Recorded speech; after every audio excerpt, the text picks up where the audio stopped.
Buenos días, Consuelo. Muchas gracias por la invitación.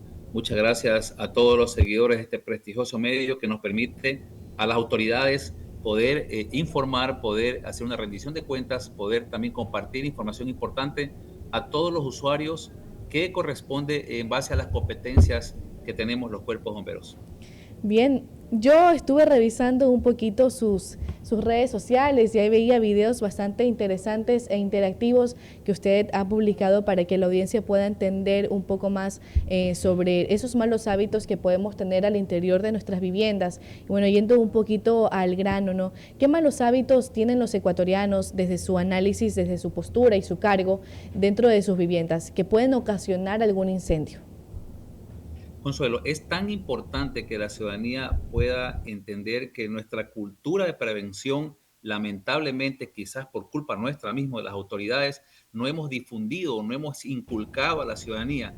Esta cultura de prevención trae que nosotros vivamos alrededor de riesgos, que nosotros actuemos en base a negligencias de riesgos que inconscientemente estamos cometiendo todos los días. Los cuerpos bomberos en el país se están desarrollando, están creciendo, son instituciones que no tienen presupuesto ni del gobierno, ni también de los gobiernos autónomos, sino de autogestión. Los mismos usuarios, los ciudadanos pagan sus tasas, pagan a través de las planillas esa tasa de $1.70, $2, para poder contribuir con el cuerpo bombero. El cuerpo bomberos tiene como obligación una respuesta inmediata, pero ¿qué sucede cuando en los riesgos domésticos, especialmente que no son regulados por los cuerpos bomberos, tienen, eh, tienen esa característica que puede marcar la diferencia entre la vida y la muerte?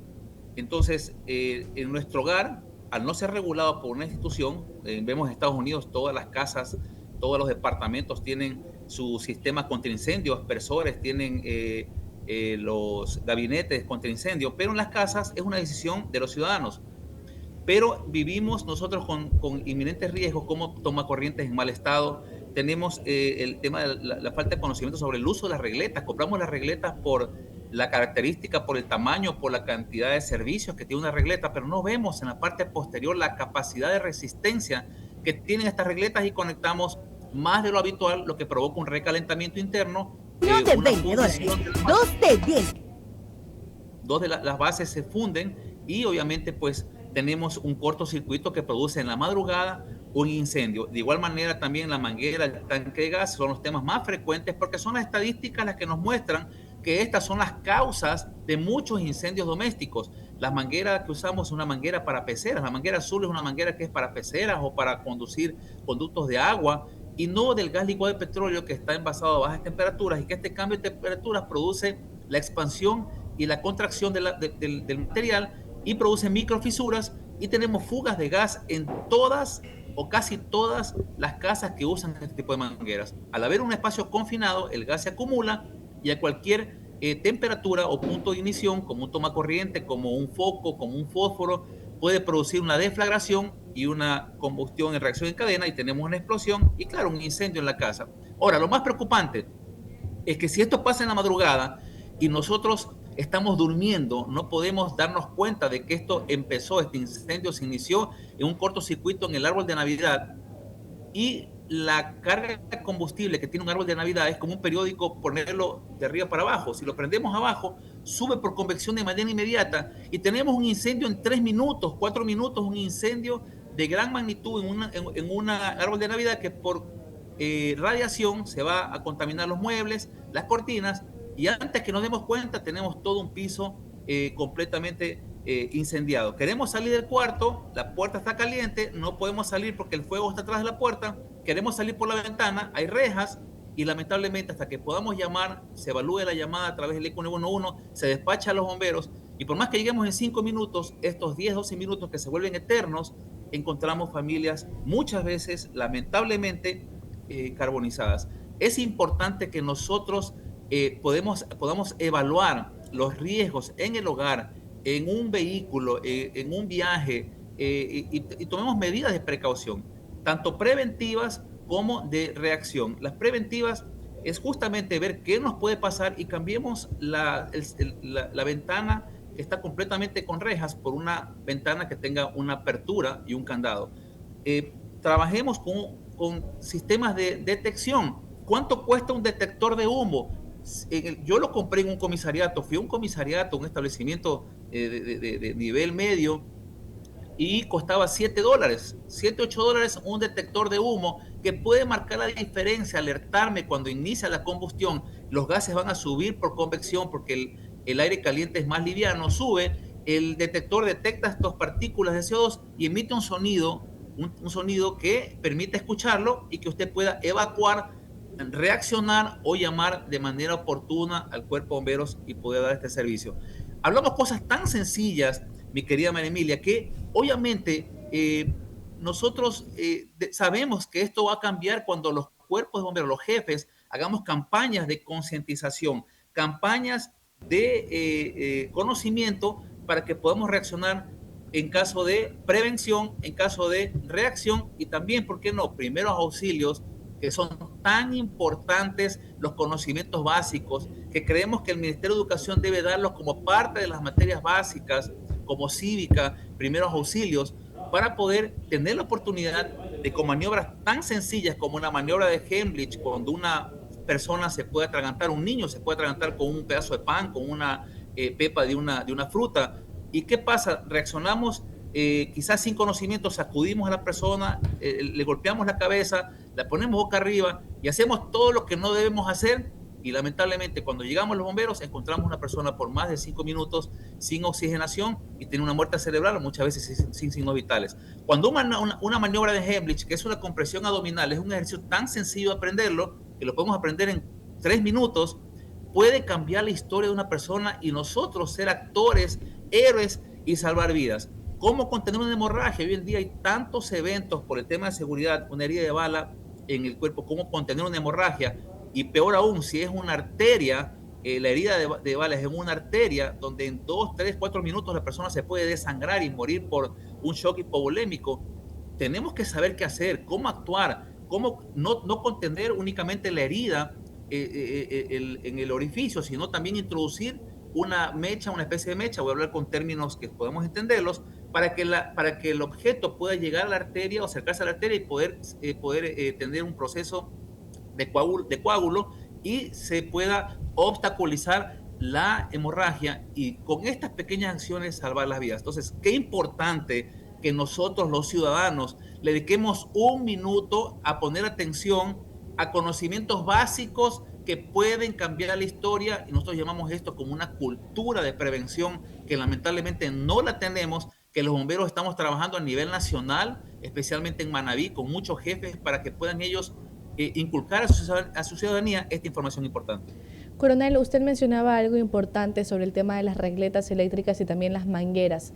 ¿Cómo el ciudadano común que no tiene este conocimiento amplio, que nunca ha recibido de pronto un taller sobre estas normas que parecen tan sencillas, estos hábitos que parecen tan sencillos, pero que los olvidamos y que los ignoramos por completo muchas veces?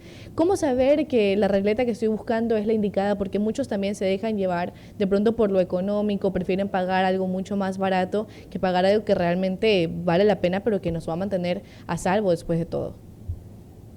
Primero, tenemos que hacer una evaluación de conciencia de la inversión que estamos haciendo. Si bien es cierto, una regleta puede costar $4 y otra regleta puede costar $11, no lo sé, aproximadamente, estoy dando un rango de precios. Un detector de humo puede costar $8 y un sistema de detector de humo cableado con centralina puede costar muchísimo más. Pero ¿cuánto cuesta el televisor de nuestra casa? ¿Cuánto cuesta la cama? ¿Cuánto cuesta el velador? ¿Cuánto cuesta el microondas? ¿Cuánto cuesta nuestros muebles? ¿Cuánto cuesta la vida de nuestra familia? No tiene comparación. Y eso es la Así parte es. que tenemos que hacer conciencia a la ciudadanía. La concientización ciudadana es saber que es verdad, las estadísticas dicen que me puede pasar de 100 a 1, pero me puede Pero es pasar. posible. Si yo sé que puedo tener un accidente, el cinturón de seguridad no debe ser una opción si me lo pongo o no me lo pongo. El cinturón de seguridad es el 85% de probabilidad de sufrir menos daños corporales en un accidente. 85%. El hecho de tener un dispositivo de alerta es lo que va a marcar la diferencia entre poder evacuar o reaccionar a tiempo si tengo un extintor en la casa. Pero lo que debemos pensar es como una aseguradora. Yo aseguro mi vehículo porque creo que si me pasa algo, estoy asegurado. Pero si no me pasa nada, perdí el dinero. No, o sea, hice una inversión, hice una apuesta a que si me pasa algo estoy cubierto. Porque si me llega a pasar algo, pierdo el vehículo. Si me llega a pasar algo, pierdo la vida. Sobre ese tipo de pensamiento, que es una cultura, por eso queremos en países del primer mundo que la gente invierte en esto. Y esa es una diferencia que creo yo que debemos sembrarla, inculcarla a las autoridades para que el ciudadano, como en el caso nuestro, que hemos visto cientos de historias, se han quedado sin nada porque el programa, el sistema, lamentablemente en nuestro país no tenemos ese tipo de cultura o ese tipo de política pública que nos obliga a asegurar nuestros bienes, en este caso para que pues, el servicio pueda mejorar y de esa manera también puedan recuperar sus propiedades. Lo que nos queda es la responsabilidad de cada ciudadano de hacer un alto y saber que si mañana hay un terremoto, ¿qué debo hacer? Si mañana existe, y obviamente, especialmente en Manabí, en El Oro, hemos tenido, la historia nos ha mostrado eventos en la que lamentablemente no estábamos preparados, no sabíamos qué hacer, y mucha gente con una diferencia, una mochila de vida, que es una de las estrategias que tenemos de supervivencia para el caso de terremotos y que vemos en otros países los tienen. Yo preguntaba en Estados Unidos y me enseñaban ellos su botiquín de primeros auxilios, su mochila de supervivencia, porque no sabemos qué puede pasar. Una pequeña inversión que puede marcar una gran diferencia si llegamos a tener otro evento como los que hemos tenido. ¿Qué tantos riesgos hay en esta acción? Primero hablemos con un principio de lo que son las baterías. Las baterías, muchas son de litio, ion y algunos componentes reactivos que también sus celdas pueden sufrir un recalentamiento y toda temperatura llega a un punto de ignición en material combustible que provoca la combustión, el incendio. Especialmente con las baterías hay un tema que están muchos en estudio y no solamente los celulares, las patinetas eléctricas, los vehículos eléctricos. He conversado con muchos jefes de cuerpo de bomberos del Ecuador y de otros países de Estados Unidos, de Europa, de Francia, y todos coincidimos que aún no hay un mecanismo efectivo para apagar estos incendios vehiculares. Estamos viviendo ahorita una tecnología, un desarrollo de tecnología en la que el riesgo ha aumentado porque no hay aún mecanismos eficientes para poder combatir estos incendios. Imagínense que una batería de un vehículo, para poder sofocarlo, si echamos agua, el agua es un reactivo que provoca una oxigenación, una reacción en cadena y que produce mucho más combustión y un fuego mucho más agresivo. Entonces, si echamos agua, estaríamos provocando un aumento de temperatura que se contrapone completamente al trabajo de los bomberos. ¿Qué deberíamos hacer? Coger el vehículo y sumergirlo en un contenedor de agua, que no vamos a poder hacerlo, ni tenemos la tecnología para hacerlo. Entonces, hay muchas otras acciones que nos permiten minimizar el impacto de un incendio en un vehículo. Con los celulares estamos nosotros en nuestro hogar, en nuestra almohada, en nuestra cama, en nuestro colchón, con un dispositivo, con una batería conectada, activa a la corriente. Por supuesto que hay un riesgo inminente de que estas baterías se sobrecarguen, estas celdas se recalienten. Y claro, si tenemos un corto, un recalentamiento y una reacción en cadena de este tipo de baterías, de este tipo de químicos, vamos a tener un incendio agresivo en nuestra cama, al lado de nuestra familia.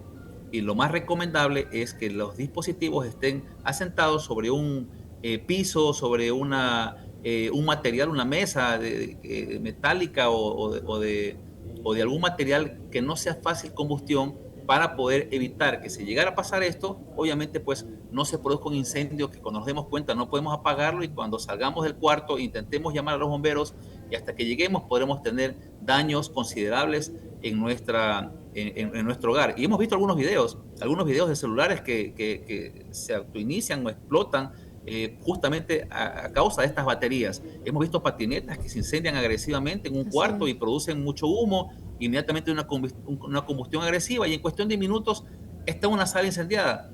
Entonces, no hay que tener miedo, no es para asustarnos, no es para rechazar la tecnología, sino nuevamente para tener medidas preventivas, para poder tener una conciencia de riesgo y el teléfono no sentarlo en el colchón, en la almohada, sino en una mesa sólida donde si llegara a pasar esto, pues no pase más allá. Es como poner una vela en un colchón o como poner una vela en una mesa. O sea, si la vela va a derretirse, vamos a tener un incendio en el colchón, claro que sí.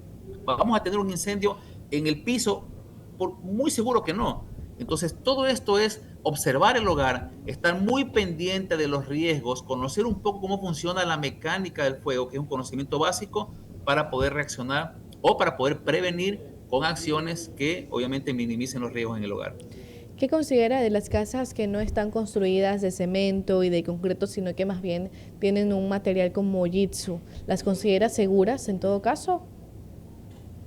La seguridad más allá de la construcción, por supuesto que los materiales combustibles son mucho más volátiles, la madera que el cemento. Por supuesto que sí, va a haber mucha más aceleración en la combustión, pero yo creo que las medidas preventivas, cuando no las tenemos, se pueden ocasionar incendios en una casa de concreto o en una casa de construcción mixta. Claro que sí, es mucho más volátil, mucho más riesgosa, pero lo que realmente las estadísticas nuestras que hemos revisado para poder entender cuáles son las causas más frecuentes son las instalaciones eléctricas. Las instalaciones eléctricas, desde la construcción de una casa, los cables van en una tubería de plástico o en una tubería de metal. Entonces ahí viene la diferencia, porque los cables en algún momento, por el tiempo, por el deterioro del cableado, se va a comenzar a deteriorar, se va a comenzar a cristalizar las coberturas de los cauchos de los cables, y estos internamente van a hacer contacto y tenemos un cortocircuito interno. Si la cobertura de estas tuberías es de plástico, vamos a tener nosotros ya la posibilidad de un incendio. Si las paredes son de madera, por supuesto que el incendio se va a dar de manera mucho más fácil que otra cosa. Entonces, nosotros, ¿qué recomendamos? La casa puede ser construcción mixta, pero el sistema eléctrico tiene que tener su norma, que muchos constructores, lamentablemente por abaratar costos, o el usuario le pide al constructor abaratar costos, tenemos estos riesgos inminentes en el hogar. Y mañana el 0.05% de lo que nos costó la casa, por ahorrarnos ese valor, perdemos el 100% de nuestra inversión. Entonces, volvemos a lo mismo, mi querida María Emilia, un tema de cultura de prevención, de que la inversión de seguridad garantiza que toda nuestra inversión, inclusive la vida, corra menos peligro o no corra peligro, que sería el mejor de los casos, minimizando riesgos para no tener que lamentar consecuencias de nuestro pensamiento de que no va a pasar nada, o para qué voy a gastar en esto si casi nunca pasa, y cuando nos pasa, las consecuencias son fatales. Coronel, aprovechando este espacio de diálogo y de difusión también, ¿cuáles serían las primeras acciones que uno debería tomar ante una emergencia durante los primeros minutos en ese tiempo de espera en el que ya llegue su ayuda justamente? En el caso de incendios, la primera acción, llamar al 911, completamente. Si vemos humo, si olemos a humo, si parece que huele a gas, no importa, los cuerpos bomberos salimos las veces que tengamos que salir. El riesgo no se puede evaluar en el sentido de que, claro, hay llamadas que son evaluadas por el ECU 911 y cuando llega el cuerpo bombero vamos a ver si es una llamada falsa o no. Pero cuando el alertante llega a los bomberos y dice, sí, yo estaba oliendo humo, parecía que salía humo, me di cuenta que había una chispa, no importa. Para eso estamos los bomberos, para salir y minimizar los riesgos. Cuando hay un gato en el árbol y nos llaman, nosotros le decimos a la ciudadanía que está excelente, porque si el usuario, el dueño de la mascota, quiere subirse al árbol y se cae, tenemos que ir a atender una emergencia, una persona Ya es politraumatizada. mayor, ¿no? Así que es importante que nos llamen para todo tipo de riesgos. Si se quedan las llaves dentro de la casa, hay un adulto mayor o un niño y no tenemos cómo entrar, inmediatamente llamar al 911, los bomberos vamos y tenemos los mecanismos, pedimos autorización, forzamos un poco la entrada y no corremos el riesgo de que un adulto mayor se caiga o un niño también pueda sufrir algún accidente. Entonces, bajo esos principios, llamar al 911 de manera inmediata. Segundo, la ciudadanía, conocer lo básico. Claro que sí, conocer que no puedo echar agua si se me prende la estufa, porque el agua es un líquido que contiene oxígeno y que va a avivar el fuego. Y vamos a provocar más daño y más ¿Y qué incremento recomienda en ese caso, coronel? Si tenemos una toalla húmeda y la ponemos encima, la toalla húmeda cubre y bloquea el oxígeno con el fuego y lo combate por sofocación.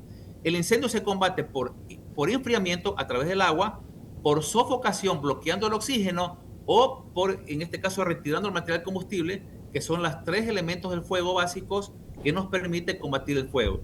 Conocimientos básicos como eso, vas a saber qué hacer en caso de conocer también acerca de primeros auxilios, vamos a llamarle 111, pero si la persona vemos que no puede respirar y conozco principios básicos que los podemos, yo les digo, en media hora podemos una charla a los bomberos y dar mucha información, dediquémoslo, invitémoslo al cuerpo de bomberos a las escuelas, invitemos al cuerpo de bomberos a nuestra compañía, a nuestro canal, invitemos al cuerpo de bomberos a nuestra empresa, a nuestra institución, porque son información básica que no va a llevar mucho tiempo, pero que podemos aprender mucho para saber que si la persona no está respirando, reviso las vías aéreas primeramente, es un ABC, primero airways, vías aéreas, breathing, si está respirando, y la C de circulación, en inglés circulation, que nos permite saber si hay una hemorragia. Esas 3 evaluaciones básicas, podemos tomar acciones como retirar el objeto de la vía aérea. Si no está respirando, dar un RCP con insuflaciones, que es un mecanismo de reanimación que podemos salvar una vida. Y tercero, C, circulación hemorragia,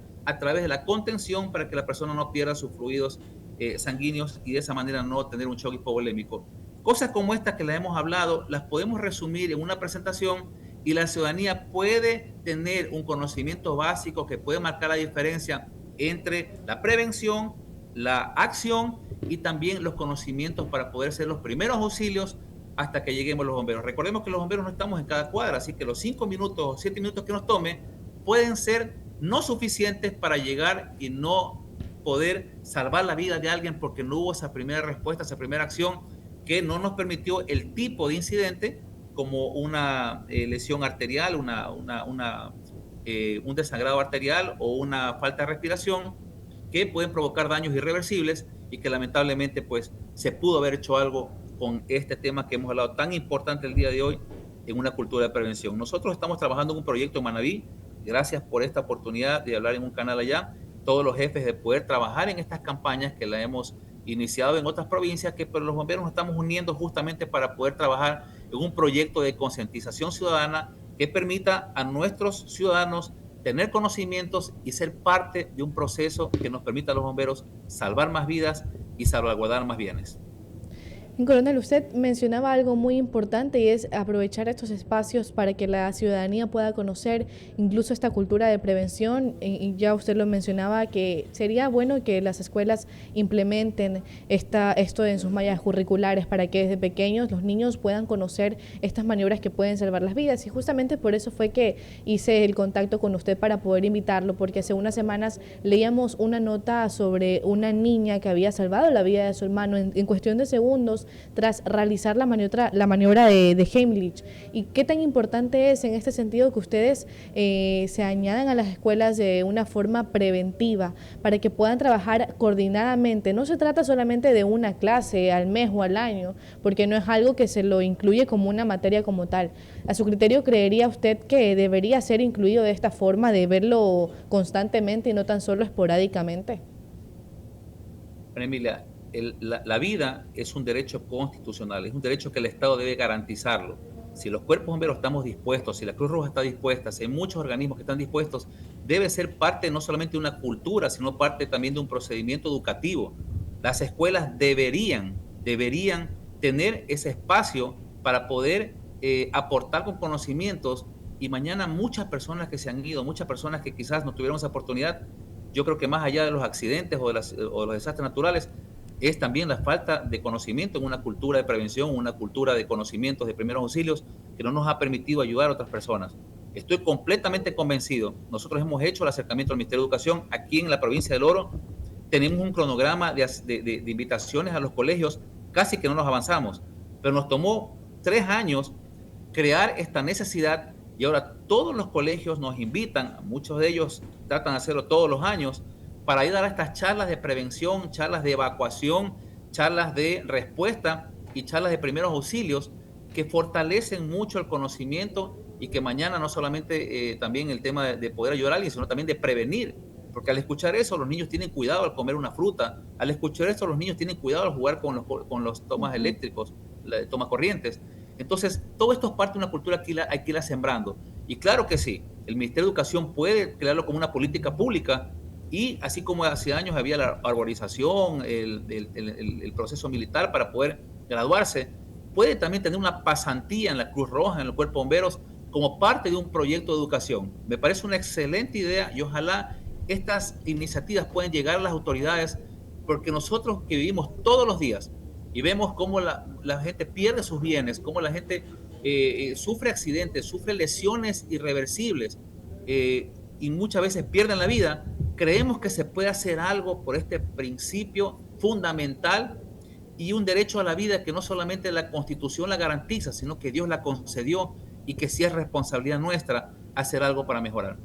Coronel, ya aprovechando también este espacio de diálogo, sería interesante, en lo personal no he recibido una clase de primeros auxilios, y también fue el motivo por el que quise hacer el contacto con usted al ver su actividad en redes sociales, y bueno, aprovecharlo también para decirle que es un honor que haya invitado nuestra invitación a Manavisión Plus. No sé, de pronto podemos aprovechar este pequeño momento también en honor a su tiempo para ir finalizando este espacio de entrevista. ¿Cómo es la forma correcta de la ubicación de las manos en una maniobra de Heimlich, y cómo esto puede salvar la vida de muchas personas a nuestro alrededor? Porque ustedes son héroes y los felicito y los admiro totalmente por su loable labor, pero hay momentos y en cuestión de segundos que podemos estar compartiendo una mesa con nuestros amigos y familiares, y uno de ellos puede sufrir una obstrucción de la vía aérea, y nosotros está en nuestras manos poder salvarle la vida, ¿no? Pero muchas veces por el miedo y por el desconocimiento no nos atreveríamos. Así que no sé si de pronto usted, aprovechando acá, pueda indicarnos con sus manos cómo es la forma correcta de la ubicación del pulgar y cómo es que se hace esta maniobra. Desde ahí, desde su puesto. Bueno, sí, es un poquito más fácil explicarlo y simularlo, pero lo importante es el conocimiento básico. Primero, gracias por la oportunidad, y creo que si es posible la próxima semana podemos estar en Manaví. Espero también poder Sería un honor acercarnos y estar por saludarlos acá. allá y conversar un poco más. Sí, lo importante es entender los principios básicos de las vías respiratorias. Las vías respiratorias, tenemos nosotros una tráquea. Esta tráquea que se conduce los alimentos en la boca y que se conducen a través de esta vía. Muchas veces el objeto es un poco más ancho, o produce una contracción muscular y se obstruye o se traba, para hablar en un lenguaje que la ciudadanía puede entender, se traba en nuestra garganta. En ese momento la gente no puede respirar, y lo que va a hacer es tratar, conocer también, hacer gestos como estos de aquí para poder decir que tiene un atragantamiento. Esto indica, es un lenguaje universal que muchas culturas en otros países han aprendido, y es no puedo respirar, tengo un atragantamiento. Entonces, cualquier ciudadano que pueda ver esto y ver la actitud de las personas, lo que tiene que hacer es dirigirse a la parte posterior, si aún todavía tiene fuerza para mantenerse en pie, por la parte posterior, tratar de inclinar el cuerpo para adelante, abrazándolo desde atrás, para que el cuerpo haga este ejercicio de inclinación y la vía se pueda levantar. Cuando levantamos la barbilla de la persona, tenemos una vía respiratoria recta que permite la facilidad de la expulsión. El siguiente paso es exactamente como usted dijo, en la forma de puño, con una compresión con la mano para adentro, justamente en la boca del Coronel, ¿es estómago. un puño normal o hay que incluir el pulgar así, de esta forma, o es un puño Sí, normal así? el principio del puño es que tenga un espacio para introducirse en el estómago. La El fuerza. puño, si ponemos la mano, pues no vamos a topar nosotros la pared torácica, que no nos permite ingresar a la parte inferior la boca del estómago, y el puño puede ingresar un poco en la boca del estómago. En la boca, abajito del esternón, en la boca del estómago, tiene que introducir, ¿para qué? Para que este músculo haga una compresión abdominal y pueda expulsar el objeto, porque la vía respiratoria está recta. Ha sido efectivo por muchísimas ocasiones. Hemos visto videos en restaurantes donde mucha gente se ha salvado.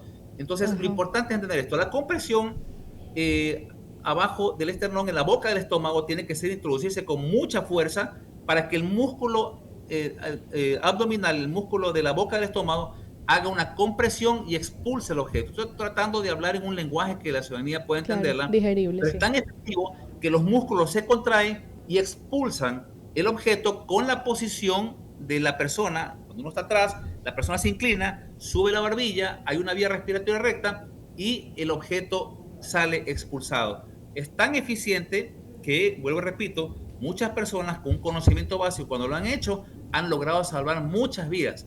Otras personas le han pegado en la espalda, le han pegado en la cabeza, han puesto boca arriba, le han dado las vueltas, le han metido el dedo, han empujado más el objeto, lo han trabado mucho más, y lamentablemente a veces las consecuencias han sido catastróficas. Con la buena intención de ayudar, cuando no hay un conocimiento correcto, muchas veces podemos causar más daño. Así que es importante, la felicito por este espacio, porque la ciudadanía es la información que muchas veces no está tan de moda, no es el tema político, no es el tema No de que genera todo el tanto mundo interés. habla, pero cuando nos pasa algo, lamentamos no haber tenido ese conocimiento que pudo haber marcado la diferencia de un amigo, de un familiar o de otro ser humano.